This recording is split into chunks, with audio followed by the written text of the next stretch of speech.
My story will be faithful to reality, or at least to my personal recollection of reality, which is the same thing. The events took place only a short while ago, but I know that the habit of literature is also the habit of interpolating circumstantial details and accentuating certain emphasis. I wish to tell the story of my encounter with Ulrikke. I never learned her last name, and perhaps never will. In the city of York.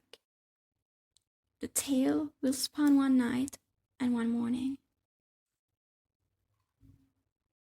It will be easy for me to say that I saw her for the first time beside the five sisters at York Minster. Those stained glass panes devoid of figural representation that Cromwell iconoclasts left untouched. But the fact is that we met in the day room of the Northern Inn, which lies outside the walls. There were but a few of us in the room, and she had her back to me. Someone offered her a glass of sherry, and she refused it. "I am a feminist," she said. "I have no desire to imitate men. I find their tobacco and their alcohol repulsive." The pronouncement was an attempt at wit, and I sensed that this wasn't the first time she'd voiced it. I later learned that it was not like her, but what we say is not always like us. She said she'd arrived at the museum late, but that they'd let her in when they learned she was Norwegian. "Not the first time the Norwegians storm York," someone remarked. "Quite right," she said. "England was ours, and we lost her. If, that is, anyone can possess anything, or anything can really be lost." It was at that point that I looked at her. A line somewhere in William Blake talks about girls of soft silver or furious gold, but in Ulrikke there was both gold and softness. She was light and tall, with sharp features and grey eyes. Less than by her face, I was impressed by her air of calm mystery. She smiled easily, and her smile seemed to take her somewhere far away. She was dressed in black, unusual in the lands of the north, which tried to cheer the dullness of the surroundings with bright colors. She spoke a neat, precise English, slightly stressing the R's. I am no great observer. I discovered these things gradually. We were introduced. I told her I was a professor at the University of the Andes in Bogota. I clarified that I myself was Colombian. "What is being Colombian?" "I'm not sure," I replied. "It's an act of faith." "Like being Norwegian," she said, nodding. I can recall nothing further of what was said that night. The next day, I came down to the dining room early. I saw through the windows that it had snowed. The moors ran on seamlessly into the morning. There was no one else in the dining room. Ulrikke invited me to share her table. She told me she liked to go out walking alone. I remembered an old quip of Schopenhauer's. "I do too. We can go out alone together," I said. We walked off away from the house through the newly fallen snow. There was not a soul abroad in the fields. I suggested we go downriver a few miles, to the fort gate. I know I was in love with Ulrikke. There was no other person on earth I'd have wanted beside me. Suddenly, I heard the far-off howl of a wolf. I have never heard a wolf howl, but I know that it was a wolf. Ulrikke's expression did not change. After a while she said, as if thinking out loud, "The few shabby swords I saw yesterday in York Minster were more moving to me than the great ships in the museum at Oslo." Our two paths were briefly crossing. That evening Ulrikke was to continue her journey towards London, I toward Edinburgh. "On Oxford Street," she said, "I will retrace the steps of the Quincy who went seeking his lost Anna among the crowds of London." "The Quincy?" I replied. "Stop looking. My search for her, on the other hand, continues for all time." "Perhaps," Ulrikke said softly, "you have found her." I realized that an unforeseen event was not to be forbidden me, and I kissed her lips and her eyes.